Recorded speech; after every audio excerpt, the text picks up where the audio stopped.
Hello friends, আপনারা দেখছেন টোটকা নিউজ। আজকের এই ভিডিওর মাধ্যমে আমরা দেখে নেব ৩৮ নং কুমারগঞ্জ বিধানসভাতে মোট ভোটার সংখ্যা কত আছে, গ্রামে এবং শহরে কতজন ভোটার বাস করে, এই বিধানসভাতে এসসি এসটি ও মুসলিম ভোটার কতজন আছে।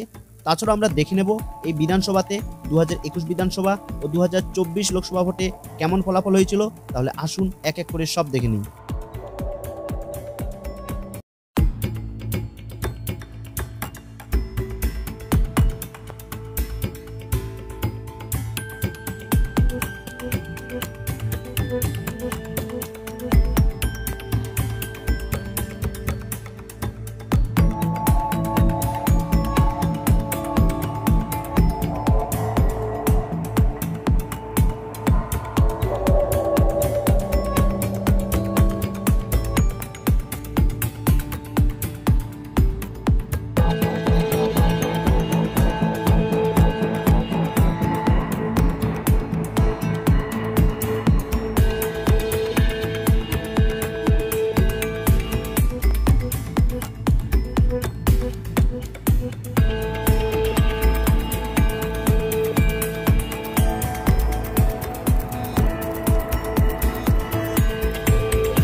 হ্যালো ফ্রেন্ডস, আপনাদের কাছে একটা ছোট্ট রিকোয়েস্ট, আপনারা প্লিজ আমার এই চ্যানেলটিকে সাবস্ক্রাইব করে রাখুন, যাতে আপনি আমার পরবর্তী ভিডিওটি পেতে কোনো রকম অসুবিধা না হয়।